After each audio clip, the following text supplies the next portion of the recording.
നമസ്കാരം. Raf talk ഫുട്ബോളിലേക്ക് അവർക്കും സ്വാഗതം. എന്തൊക്കെ പറഞ്ഞാലും റോഡ്രിഗോയിലുണ്ട് പാഠം. അത് വിനിക്കാണെങ്കിലും അതുപോലെ ഫോം ഇല്ലാതെ വല്ലാതെ ഉലയുന്ന ഏത് താരത്തിലാണെങ്കിലും. കാരണം ഒരു ഘട്ടത്തിൽ ഈ സീസണിൽ നമുക്കറിയാമല്ലോ, സാബി അലോൺസോക്ക് വലിയ പ്രതിപത്തിയൊന്നും ഉണ്ടായിരുന്നില്ല റോഡ്രിഗോയോട്. അദ്ദേഹത്തെ ഇറക്കാൻ പോലും പലപ്പോഴും വിസമ്മതിക്കുന്ന കാഴ്ച നമ്മൾ കണ്ടു. അതെല്ലാം കഴിഞ്ഞിട്ടിപ്പോൾ സാബി അലോൺസോക്ക് റോഡ്രിഗോയെക്കുറിച്ച് പറയാൻ 100 നാവാണ്. കഴിഞ്ഞ ദിവസം നമ്മളത് കണ്ടു. അദ്ദേഹം പറഞ്ഞല്ലോ, റോഡ്രിഗോയുടെ ക്വാളിറ്റിയും അദ്ദേഹത്തിൻ്റെ കേപ്പബിലിറ്റിയും അദ്ദേഹത്തിൻ്റെ മികവും ഒക്കെ റയൽ മാഡ്രിഡിന് ഏറെ പ്രധാനമാണ് എന്ന്.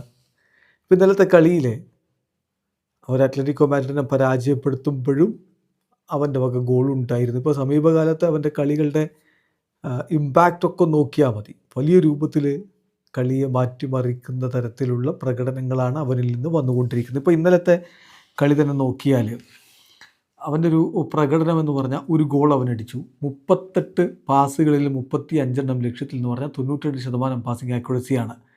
4 ഷോട്ടുകൾ തീർത്തു, 3 ഓൺ ടാർഗറ്റായിരുന്നു. 6 ഡ്രിബിളിംഗ് അറ്റംപ്റ്റുകളിൽ 3 സക്സസ്ഫുൾ ആയിരുന്നു. കിടിലൻ പ്രകടനം തന്നെ അവൻ നടത്തി.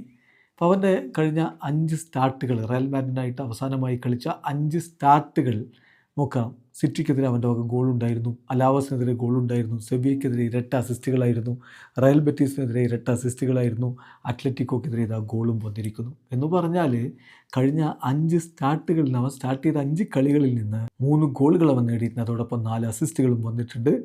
So Rodrygo is back.